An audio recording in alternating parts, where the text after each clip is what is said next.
Good afternoon, everybody. If you are in Europe, good evening if you are in Asia and on the Pacific side, and good morning if you are in America, United States, Central America, or South America. This is a new roundtable, online roundtable of the Sustainable Nutrition Platform. Very welcome to join us, and I'm very delighted again to have you here. I see that you are piling up and joining. Let's take a few seconds before we start. Our two guests of today are here already with us and ready to start. You know, our format is always the same: smart, brevity. So try to be short and try to bring to you the most meaningful and up-to-date content that we like to share, of course, with everybody around the world, but particularly with policymakers and public officials who are taking relevant decisions in Europe. Let's wait a couple of more seconds that people show up. And I think we are 1 minute. We're getting very good with timing. Eh? These 2 years of pandemic help us improving very much in running the show. Think about if we were live, probably people were standing, you know, and chatting to each other and drinking coffee and getting some food and chatting and never sitting down, and then you have to call them. So, but it's the greatest thing of being together. Huh? It's not about listening, but it's about to talk to each other and obviously share and information, knowledge, and also friendship. That's the most important thing, is how we build trust. Okay, let's go. I have two wonderful speakers here with me today, and I'm very, very, very much delighted, and I want to thank them for having joined us here at the Sustainable Nutrition Platform that is run by Competere. And I can say they are two old friends, not because they are old in their age, but because we've been knowing each other for quite a while. And we have actually based right now in Kuala Lumpur or in Malaysia is Dr. Kalian Sundram. Dr. Sundram has been the CEO of the Malaysian Palm Oil Council, and now is a consultant for the CPOPC, the Council of Producing Palm Oil Producing countries, and he has over 40 years of experience in oil and fats. So it exactly matters to our today's topic. And together with Dr. Sundram, we also have Professor Visoli, who is a professor in human nutrition at the Department of Molecular Medicine at the University of Padova. As you know, we're very short also in the bio. The bios are available on our website at competere.eu. There you can find the bios, not just of Dr. Sundram or Professor Visoli, but all our speakers that have participated in our past events are over there. Today, you see the topic we are going to discuss and address. It's unusual for us because we're talking about saturated fats, and our objective is to try to debunk the myth. As a matter of fact, I know, and I grew up by eating bread and a lot of butter and a lot of sugar in it. And, you know, I'm still here, and hopefully I'm still very much healthy.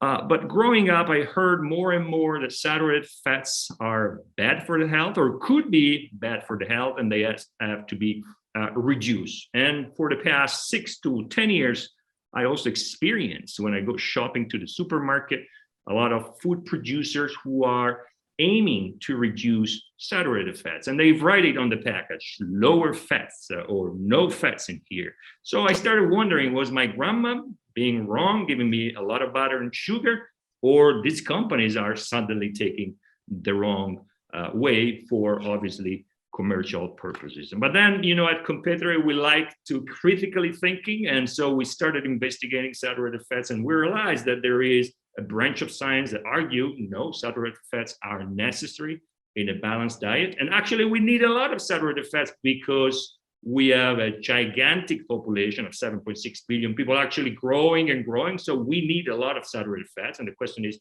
how can we produce so many saturated fats in obviously sustainable way? And the question is more and more crucial today because, as you heard and as you know, there is a problem with some of the sources of saturated fats being vegetable oils, and there is a shortage because of the pandemic, because of the war, because, let's say, of global supply chains. One of also the source of saturated fats is a particular vegetable oil, and it's called palm oil, and we saw in the past 6 to 8 years some food producer and transformers taking palm oil away and actually being proudly stating that they took palm oil away with their palm oil free from the label and from the package. And today, unfortunately, because of the tragedy of the war in Ukraine, because of the shortage of sunflower, some of these companies are turning back to palm oil after they left it. So my question is, so you went away to reduce saturated fats and now you're back in saturated fat. Is there anything bad that we should be aware of? Well, some companies told me, well, don't worry, it's not because of saturated fats. We did it because palm oil is a driver of deforestation. We'll talk about it next time. So be ready to write down in your agenda. We're going to talk about sustainability and saturated fats. Today, instead, I want to investigate with you saturated fats, whether they're really bad, as some scientists argue, and some companies have been battling to take them away or reduce them from their food products by reformulating the food product, or actually saturated fats are there and we need them and we simply have to grow them in a sustainable way. So let me start just by reminding you that this event is being recorded. We'll be sharing. So if you want to share with your friends, please do so. We will be producing video clips and sharing the video clips and preparing, as usual, takeaway notes for the people that are not following, or for policymakers and obviously, or influential people, particularly at the European level. Let me start now, Professor Visioli. You have been already with us talking about sugar, and we actually debunked the myth of sugar. Try to debunk the myth of saturated fats. Floor is yours. And if you have slides, obviously, you're free to share them. Thank you. Thank you. Thank you. Welcome, everybody. I need to share the screen. And, it's already set. You already have the permission. No, it says I cannot share it. Let me. Caroline. I will right away as an organizer. And I would like to thank Competere, and I would like to thank everyone for organizing this.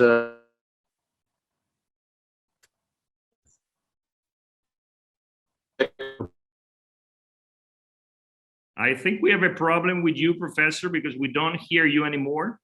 So are you there? Okay, seems we have a problem. Dr. Sundram, we are here now with you. Let's see if Francesco is back. I am. Let me see if I can share. Yeah, now I can. Yeah, now I can. Yes. So, probably, as mentioned, I'm Francesco Visioli, and I'm... Go ahead. I'm Francesco Visioli, and I work at the University of Padova in Italy, and also at the Madrid Institute for Advanced Studies in Food in Madrid. And let me advance for a few seconds. So now apparently butter is back. You know, this is the now famous Time cover that tells everyone to start eat butter again.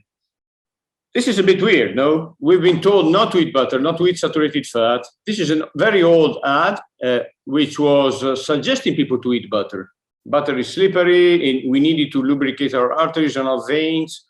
Of course, the things are not as easy as advertisement would like us to believe.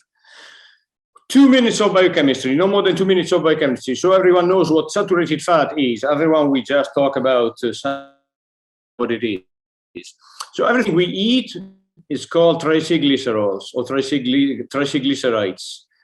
So when we eat fat, so this food is really fat. What we mean? We mean it's very rich in triglycerols, and we divide it into two different categories. One is real fat, which is solid at room temperature, and the other one is oil, which is fluid at room temperature. It's all fat, okay? What we call oil is fluid at room temperature, and what we call fat is solid.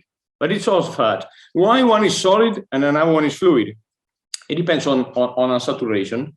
And so this on top, let me put some laser pointer here.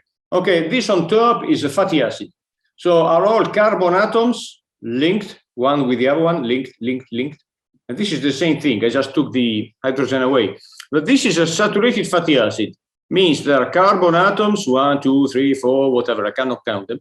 And they're linked one with the other one. Sometimes these carbon atoms are linked with what is called a double bond. So they're double linked. And when it's just one, we call it monounsaturated. When it's two, we call it polyunsaturated, and so forth. So saturated fatty acids have no double bonds. They're just carbon atoms with links bound together, one atom after another one after another one. So this absence of double bond makes it really, really solid, really hard at room temperature. Oils usually are really polyunsaturated, so they have lots of double bonds and they're more fluid, okay? The problem with saturated fatty acids is that it's a very heterogeneous category. So this, for example, on top is an example of a saturated fatty acid. You see there are no double bonds, there are 12 carbon atoms. This has 14 carbon atoms, 16, 18, 20, whatever. The interesting thing, we also have very short, so 4 carbon atoms, 6 carbon atoms, 8, whatever. So when we talk about saturated fat, we mean a very, very heterogeneous category. They're really highly heterogeneous. There is not just one saturated fat. Some are really short, some are really long. This is very important for their biological activity, okay? So this, you cannot see now, but I will play music for, what, 30 seconds. Check out the title. The title is the only important thing. Compared to what? So this you can find it in the internet, of course. It's a beautiful jazz piece. When we talk about saturated fat, all kind of saturated fat, it's compared to what? Because if you eat lots of seed oil, you don't eat butter. If you eat a lot of butter, you don't eat olive oil. If you eat olive oil, and so forth, okay? So it's really, really, really difficult to test the biological activities of one category of fat, be it saturated fat, polyunsaturated fat, because you compare it one with the other one. If you eat one, you don't eat another one. It's the same thing. Why do we know so little in nutrition? If you eat fish, you do not eat meat.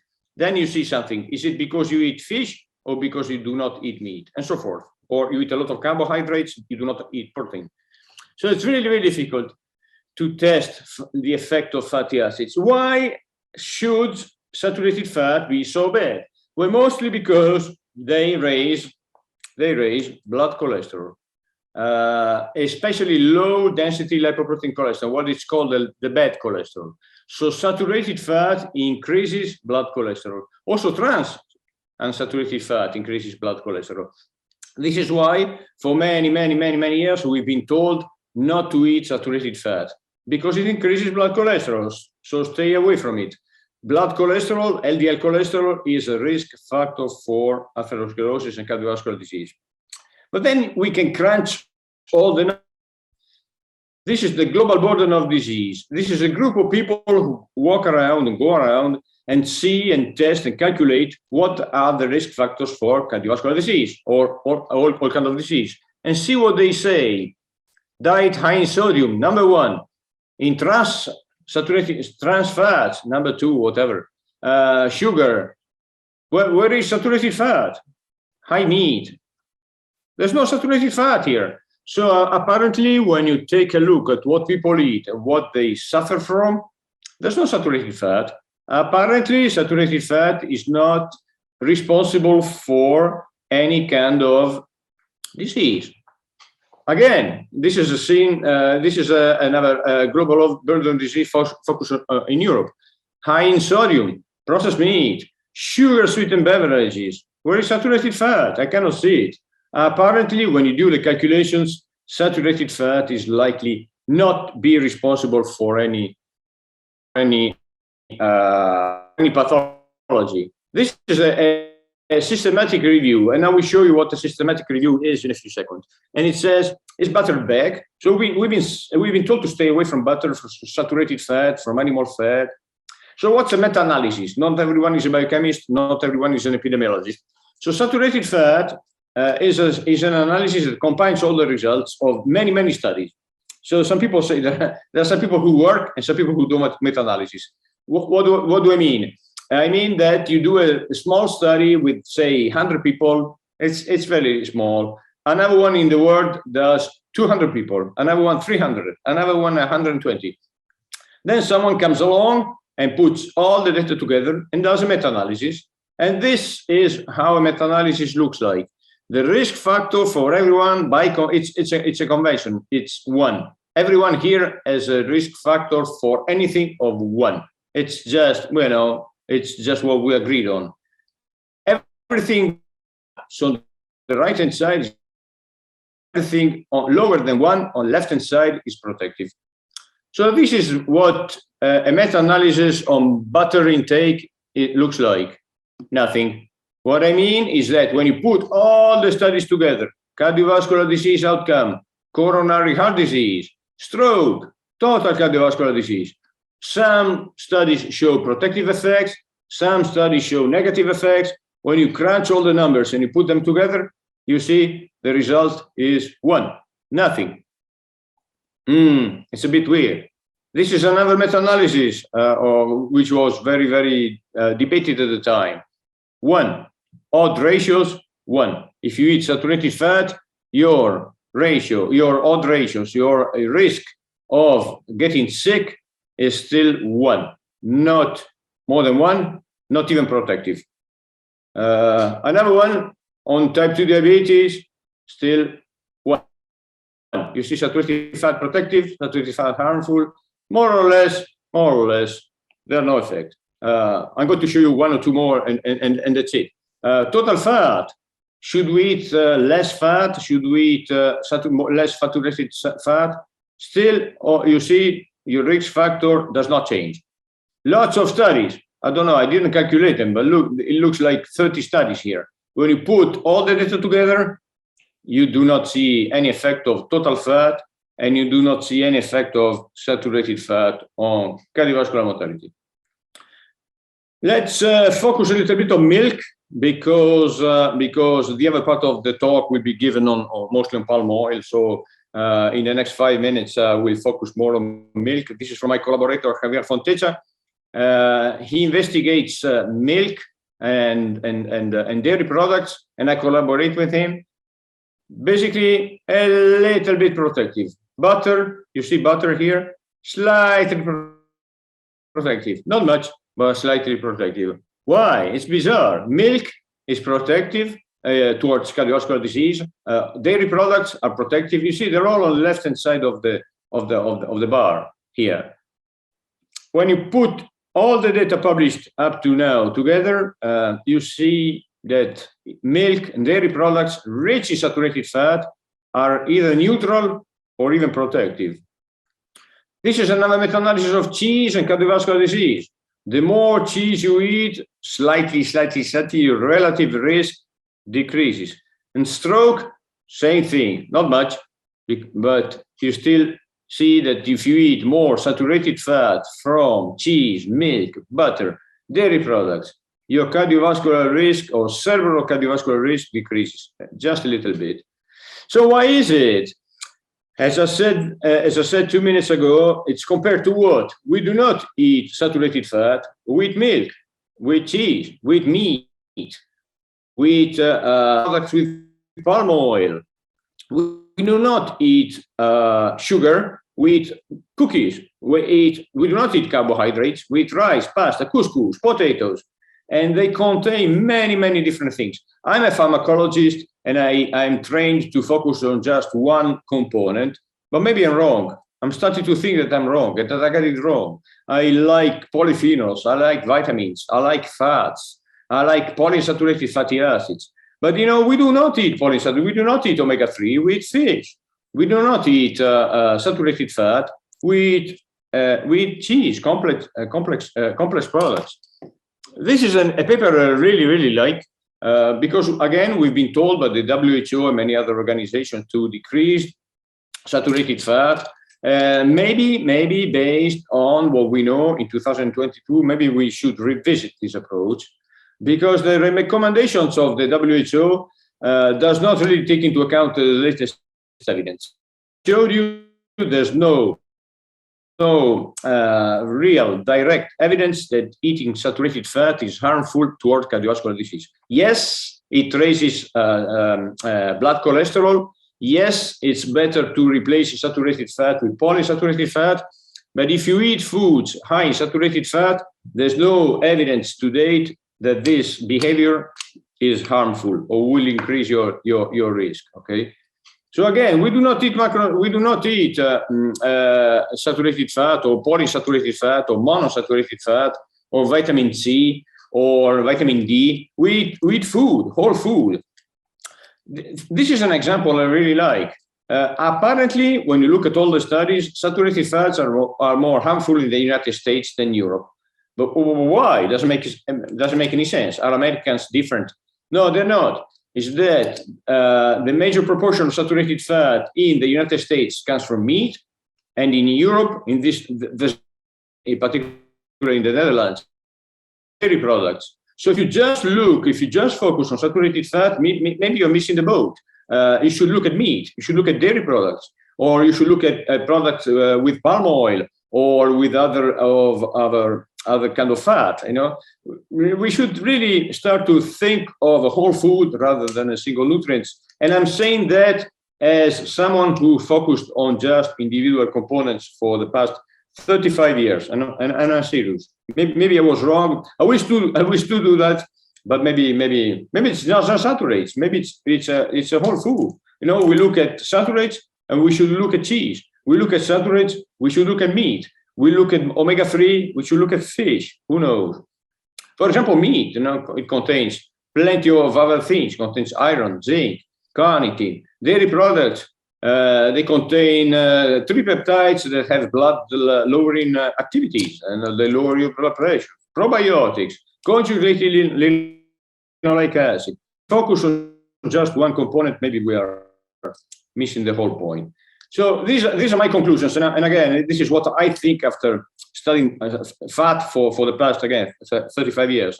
My idea is that saturated fat, we've been told to stay away, and likely we were wrong, or they were wrong, or we were wrong. They're not as harmful as we've been told. Stay away from saturated fat. There's no clear-cut evidence in 2022. The only mechanism of action for which saturated fat should be harmful is that it increases blood cholesterol, which is a terrible thing, which is something you do not want. You do not want to eat something that raises your blood cholesterol. But maybe the translation of you eat saturated fat, you increase blood cholesterol, then you die from coronary heart disease. Maybe it's not as simple as a biochemistry textbook would tell you.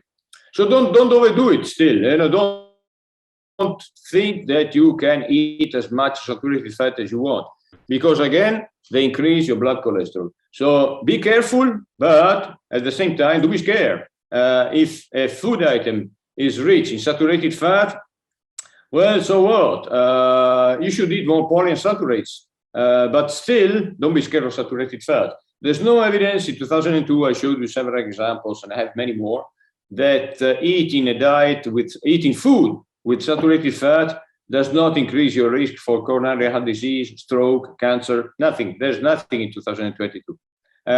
This is a paper that's freely available in the internet. You can download it. You can take a screenshot and then look for it in the internet. It's free, and there's basically most of everything I said. And I would like to thank you for listening to me, and of course I will be around for answering any question you might have. And thank you again, Competere, for inviting me to give this short presentation. Thank you, Francesco. It's always a great pleasure to follow you and try to follow you, because sometimes you give many things for granted, and you think we all know about that, but you know that I knew a lot of things. So it's always a pleasure to learn from you.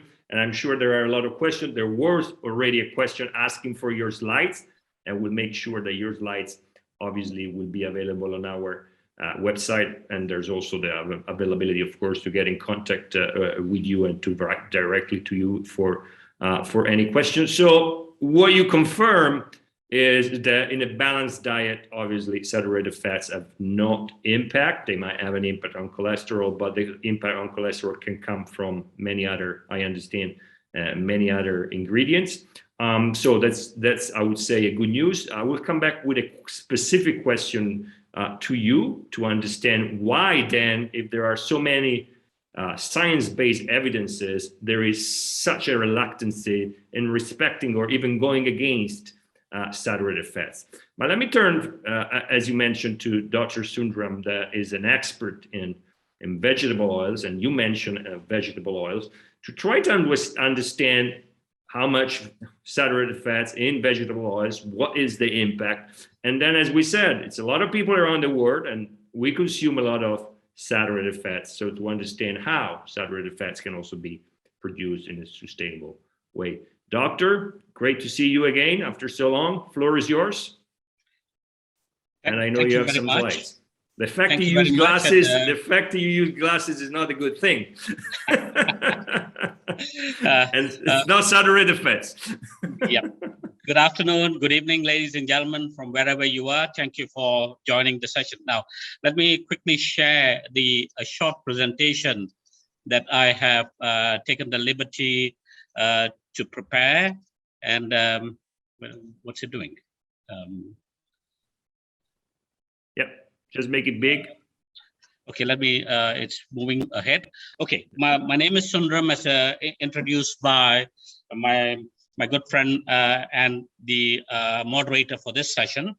And I'm going to concentrate on saturated fatty acids. Now, to catch up with what Professor just indicated, now when we consume a food, the oils and fats that we consume are very generally termed saturated, monounsaturated, or polyunsaturated. But it is very important to remember that every single oil or fat that we consume has got all of these three components, and every one of them would have a saturated, monounsaturated, and polyunsaturated component. It is the predominance of a particular class of fatty acids that gets the terminology and the characterization of the oil or fat that is stated. Now, on the left template, you find trans fat. And since 1990, since the studies from Mensing and Catan, we have made every single effort to eliminate trans fat from the human supply chain. And finding a replacement for partially hydrogenated oils and fats has been a challenge, because the functionality of the trans-containing fats were very important. And that were towed in largely by saturated fats, basically from palm oil to a large extent. But if you're looking at sources of saturated fat in the global human diet, you have plant sources coming from coconut, palm oil, palm kernel oil, and the animal fats. It could be meat, butter has suggested, poultry, etc. And then this, what I call as seed oils, they are polyunsaturated and monounsaturated oils. Now, many people are under the impression that saturated fatty acids do not have a metabolic functionality in humans. Let me just simply say that there is a very complex requirement for saturated fats in humans. Rather than get into individual biochemistry, let's just agree that there is a requirement for saturated fats in human nutrition, and that is why they continue to play a role. Now, just as previously the speaker indicated, the problem with saturated fat is it goes back 70 years to that of Ansel Keys-Hextad equation, where the association of consumption of saturated fatty acids was associated with increases in total and LDL cholesterol, and therefore a increased risk for coronary heart disease. But in the last 20 years or so, science has revisited the old data and new data as well, and the emerging evidence through meta-analysis, like what was indicated before, or even comprehensive human cohort studies, are beginning to show that the association between saturated fatty acids and the risk for heart disease, stroke, diabetes, etc., is not so clean as we would like to imagine.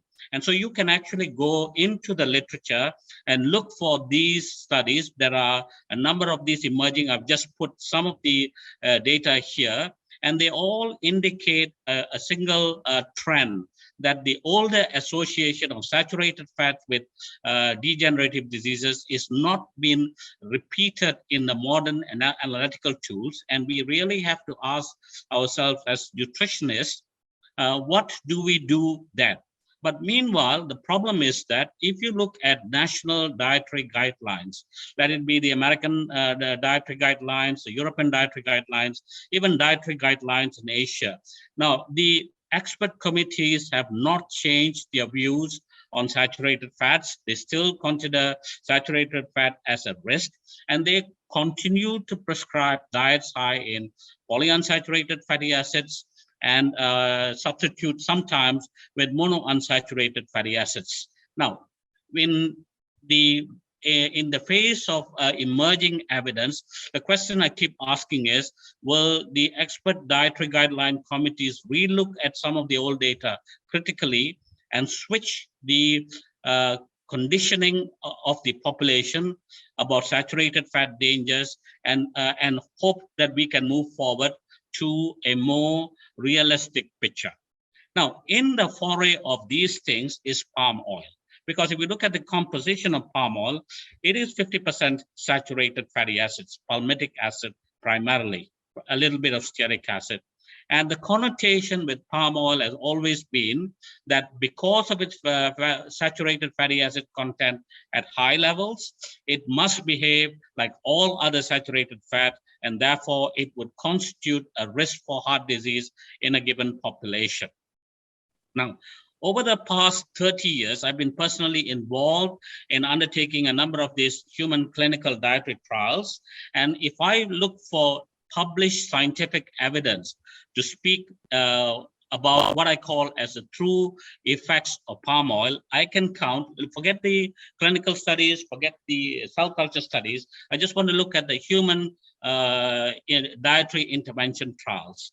I can count about 32 different studies that have included palm oil in the analysis.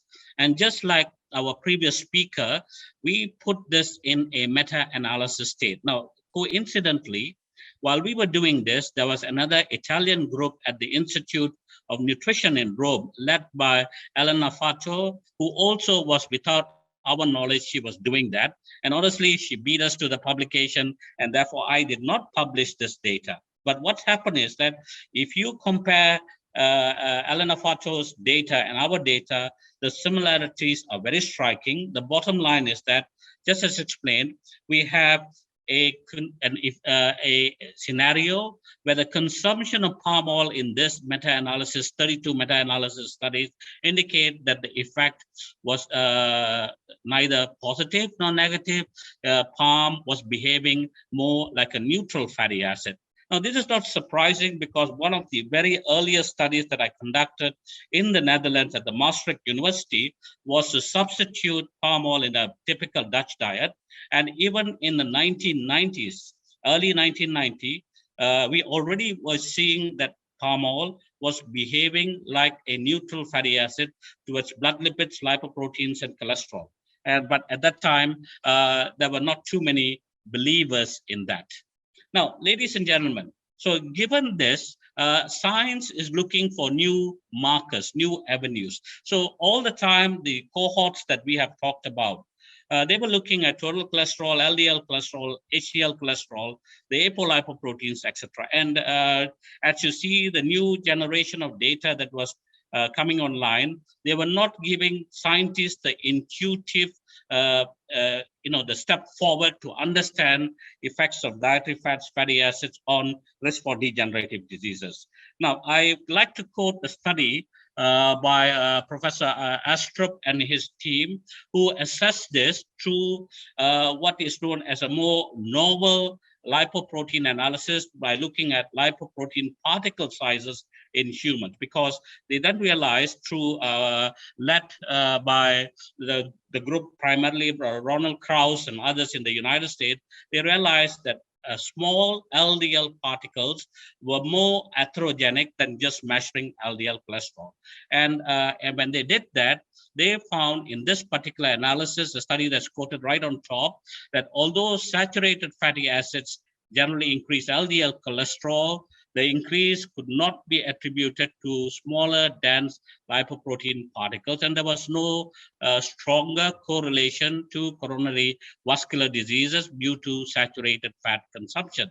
Now, this was very interesting because then I thought, let us apply this terminology to palm oil. And what better than do the study in my own home country in Malaysia, where if you come to Malaysia, I'm going to feed you with all your food with palm oil, because day in and day out, I and the rest of the Malaysian population are eating about 70% of our daily fat intake constituted from palm oil components. Now, when we did this and looked at the lipoprotein particle sizes, we found, again, no effect on total LDL or small LDL particle sizes. But in this analysis, we also were looking at the other macronutrients, the carbohydrates, the fat, etc.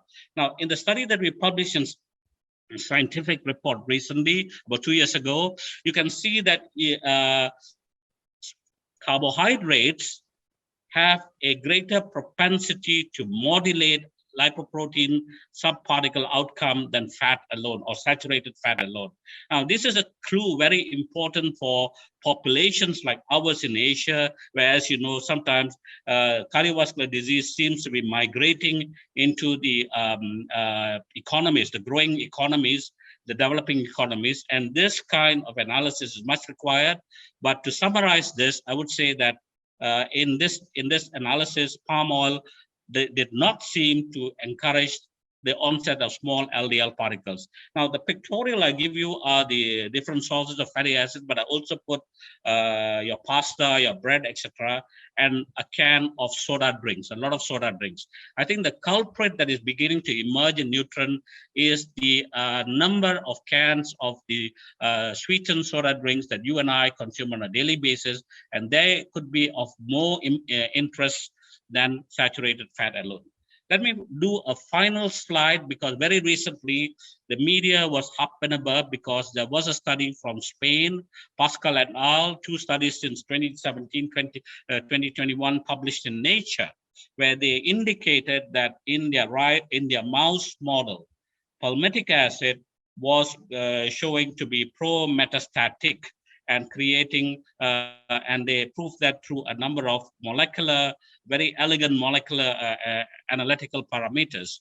Now, but very recently, a number of experts, including myself, have looked at the data, and I think that that observations in the mice are not ready for transmission to human models. And to state that fact more clearly, I go back to the guidelines provided by the American Institute of Cancer Research 2018 guidelines. I put it up here for you. If you scan this literature very critically, you don't see an association of fats or saturated fats in the etiology of cancer. So the any warnings or alerts you get about dietary fats, saturated fats, or even polyunsaturated fats on cancer is far too early, and a lot more work needs to be done. With that, ladies and gentlemen, because time is running short, I would like to end the presentation here, and I would like to thank you for your patience while listening to a portion of the data that we sit on in response to saturated fats, palm oil, etc. I'm willing to share more information with you on request and answer your questions. Thank you very much for this opportunity. Thank you. Thank you so much, Dr. Sundram. Please stop sharing the screen. Now we can go live. The four of us, the three of us can be here live. And, you know, our goal is to popularize. So I have to admit, I have received a few messages, people that were saying, can you help us understanding? Actually, I also sent a message to myself because I was among these people. Professor Visioli, so translating this, making this understandable for the white public is, we need fat, we need saturated fats. There is no evidence that saturated fats has impact on, you know, cardiovascular diseases, but though they can create some cholesterol. Now, before we move on and ask you why are then research or studies or choices by companies to reduce saturated fats, or even the World Health Organization calling for the reduction of saturated fats.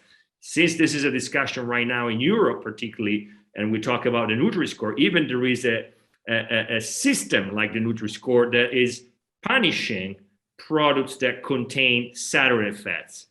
So what is going on there? Is it the wrong system that is considering, saturated fats negative so much to punish them? And why is the World Health Organization, if I understand correctly, going against saturated fats? As a doctor, not as a politician, huh?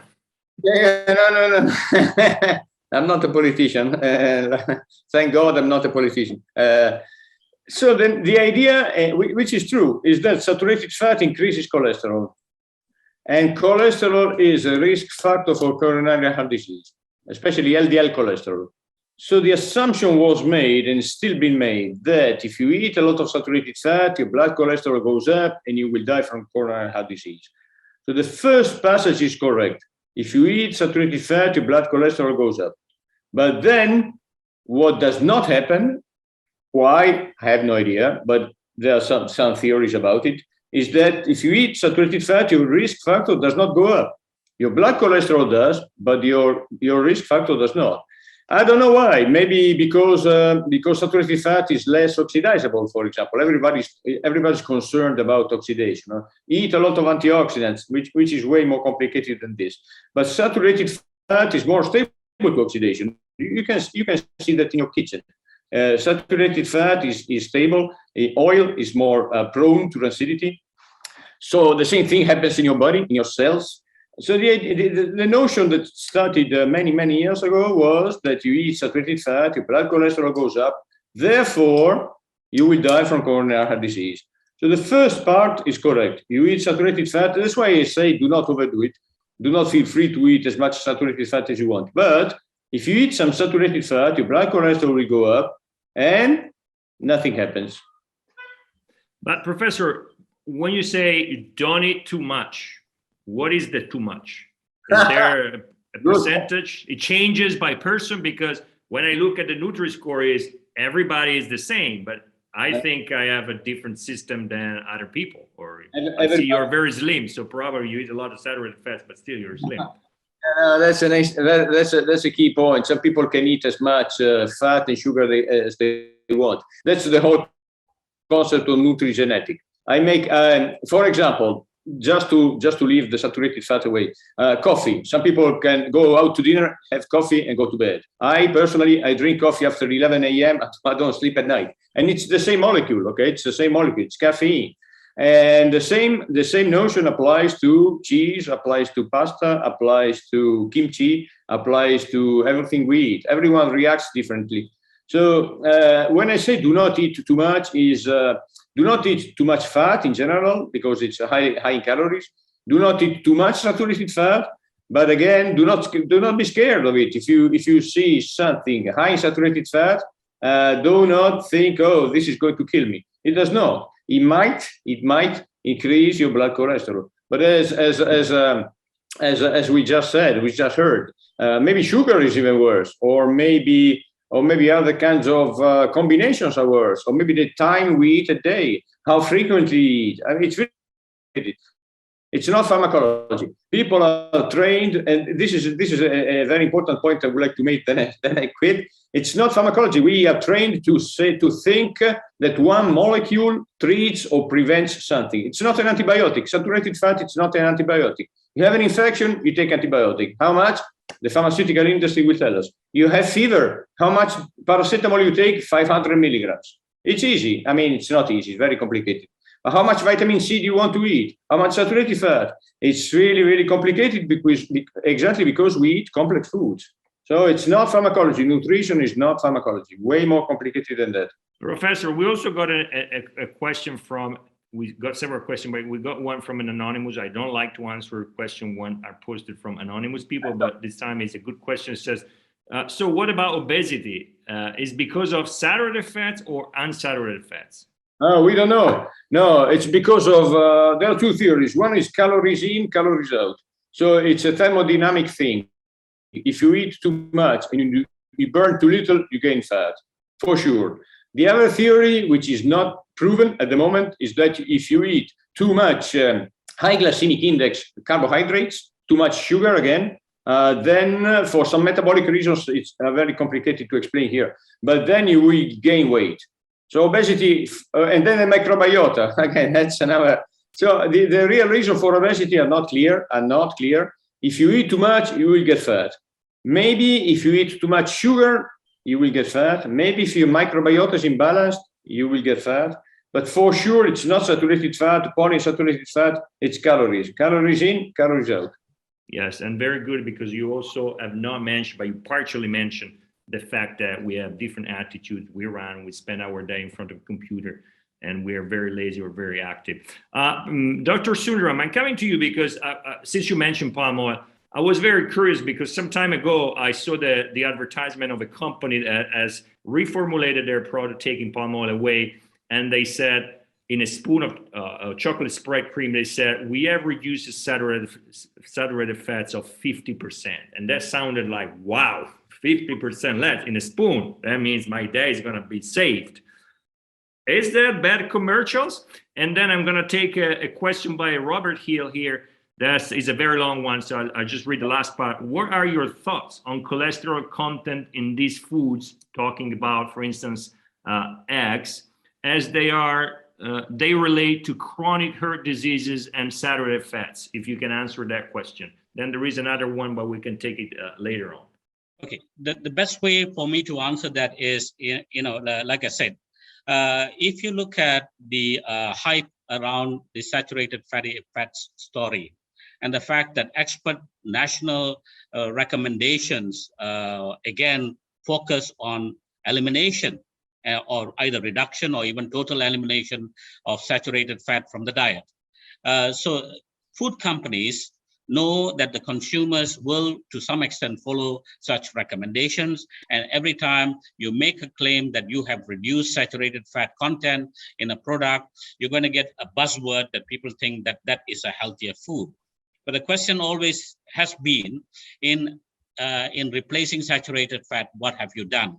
The good old story is that America went a long way with low-fat diets, replacing high-fat diets. And the low-fat diets ended up being very high in sugar. And today, I think some of the problems faced in America are due to the replacement with higher sugar content, carbohydrate content. So there's no right or wrong way to do it, but advertisements by food companies can be very dodgy.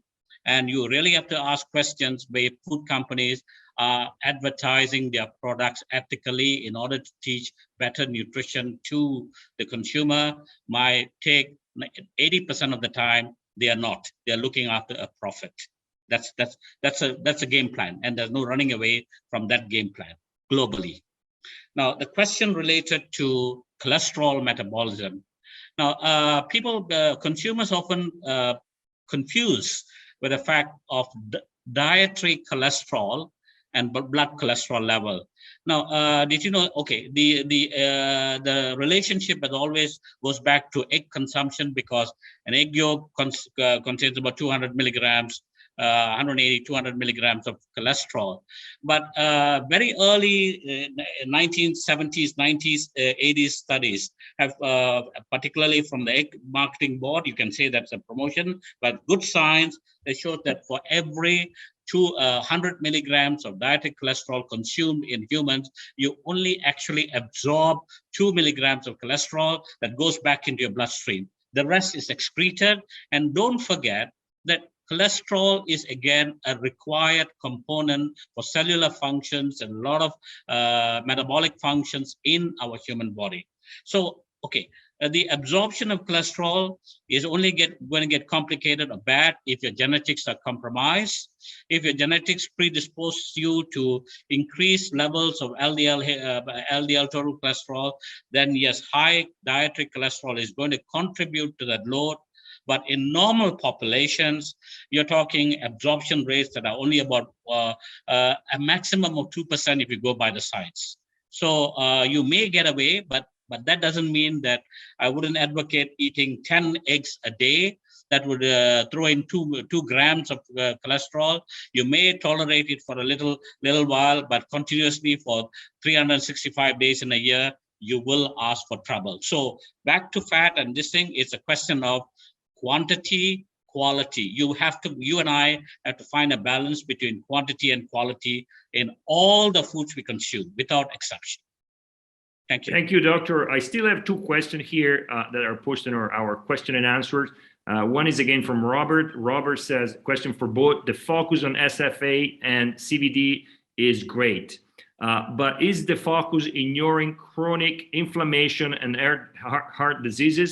Alternative cooking oils with high omega-6 content like soy, canola, sunflower have been reported to be bad for chronic inflammation. I'm not sure who wants to answer, not myself. That's another fiasco we had in biochemistry versus humans. So if you read the biochemistry book, omega-6 are precursors or prostaglandins that are pro-inflammatory molecules. So in theory, if you eat a lot of omega-6, you will cause inflammation. That's, you read it in a textbook. When you go to humans, it does not work that way. In fact, if you eat omega-6, either nothing happens or you have an anti-inflammatory activity. When you measure inflammation, why? No one knows. Probably because omega-6, they generate lots of different mediators, lots of different molecules. Some are pro-inflammatory, some are anti-inflammatory, some are neutral. So we have a very focused mind on pro-inflammation, but it's not the case when you go to humans.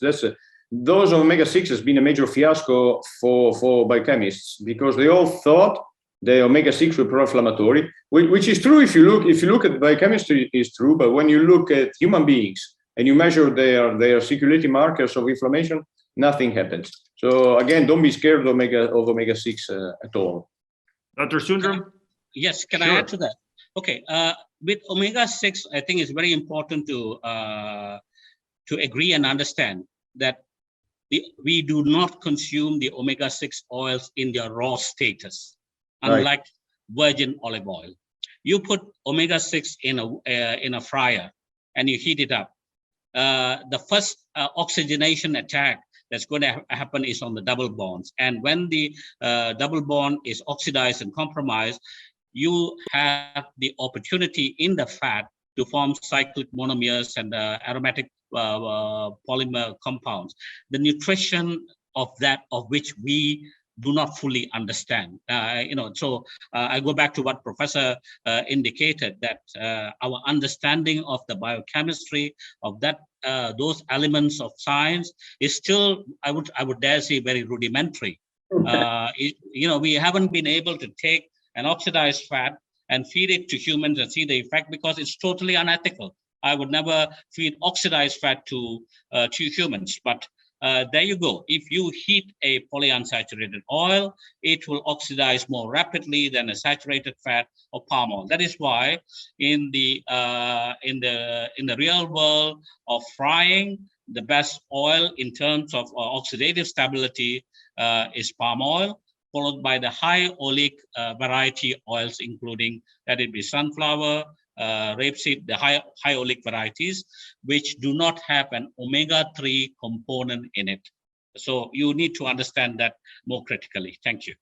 Last 2 questions. The first one is again from Anonymous. I assume is the one before. It says US is mentioned to eat fat from animals and they have problems, but many Asian countries, so this is probably for you, Dr. Sundram, eat saturated palm oil and there is no problem.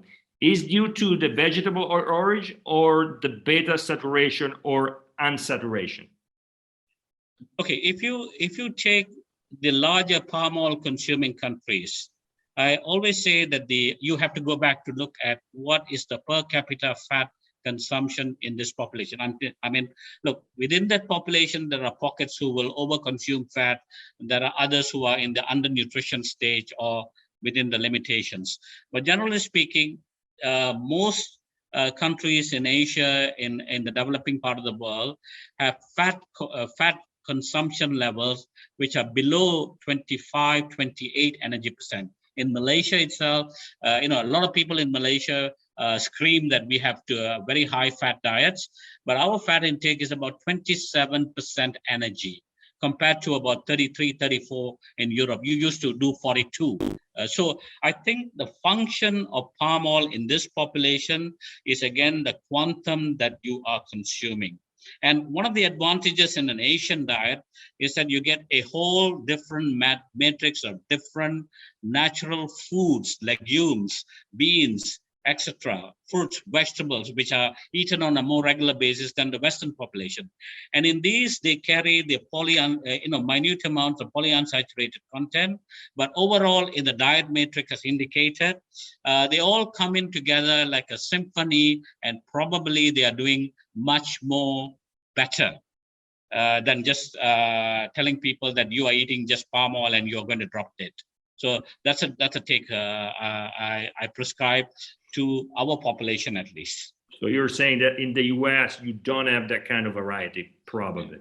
The US is very unique because they are having an obesity problem, and with animal fats, you did mention animal fats in Europe. Now, one of the problems in animal fat is animal husbandry has moved away from natural ingredients for the animal, the feed, the fodder, has become very synthetic in nature.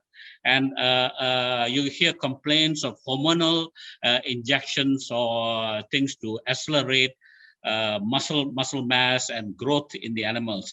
The question has always been, never again proven, is do those indicate those changes in the animal diet then filter down in human consumption, and do they have an impact? Because remember the early days, there was a lot of indicative studies that associated overconsumption of animal fat with the incidence of certain types of cancers. And in some populations, that association is still true, but it's not so magnified now. So again, you see the dietary effects are highly complicated, and there is no simple solution, despite the so many expert committees that we have. Thank you. Thank you both. I have two other questions, but one from Margot Longman and one from Georgia Albarracin. I probably need glasses too from the next time, and probably the Saturday fed myself as well. But we promise we will be responding this question either by email or posting them on our website. This is a promise because we're really running out of time. We started from the fact that many food transformers and producers are going back to palm oil. They said we're getting away from palm oil for some reasons, including the high level of saturated fats. So my final question to the both of you, if companies are going back to palm oil, we're somehow safe. I will leave. I will leave. I'm not really qualified. I'm not a food technologist. I think, again, I think saturated fat had a bad reputation, and now it's coming back, mostly because this bad reputation was not earned by clinical studies. So things, as we heard, are really more complicated than that. It depends on how you eat it. You heat it, you fry it, you do not. You eat it raw, you eat cheese, you eat meat, you eat palm oil, you eat cookies, you eat lots of cookies, but maybe it's not palm oil, it's sugar, or maybe it is palm oil, who knows? So yeah, things are really, really way more complicated than we think. Dr. Sundram? Okay, my take is this. When the food companies migrated away from palm oil.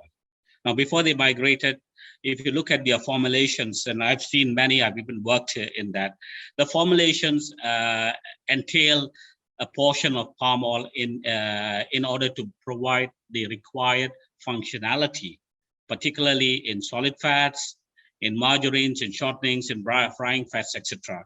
Now, because of the bad sentiment and bad advertisement from competitors, they moved away from palm. Now, if we want to go back to palm, I would say that if your old books are still there, go back and you'll find your formulations. Then you will be able to reinvent and resubstitute palm oil in the very formulations that you left for other oils and fats. But this time, in doing so, we are able to provide more scientific information on what is the nutritional outcome. It's a question of you have to look at the available science and make an assessment whether you are doing the right thing on behalf of your consumers. Thank you. And that's good. That's a good ending point, because as you said, when some food companies, and they had the right to do it, they went away for commercial purposes, many people have been working on the quality, the security, and particularly on the sustainability of vegetable oils, particularly of palm oil. You know, we try to popularize, because our goal is to take very complicated topics and complicated arguments and bringing them to the vast and large public, and particularly to policymakers in Brussels and around Europe, and as well as around the world. I know today it was very hard, but we had two options. One was telling people what to eat, as somebody's doing mostly on the media, or trying to help people understanding critically how science works and what are the consequences. Not to ignore what you guys said, but I always like, and I always refer back to what Paracelsus said many centuries ago, by saying, you know, it's not the ingredient, but it's actually the quantity that is poisoning. So the answer today is we can eat everything as long as we do it in a balanced diet and in a very balanced and healthy lifestyles. I want to thank Dr. Sundram for being here with us very late in Malaysia. So thank you very much, and great seeing you. And hopefully we'll see each other again physically. And thanks to Professor Beasley, who's here in Italy. I want to thank everybody around the world that have been following us as usual. We will see very soon with another discussion, this time more popular, on sustainability and vegetable oil. So thank you very much and good luck. Thank you all. Thank you, everybody. Thank you very much. Bye-bye. Bye-bye.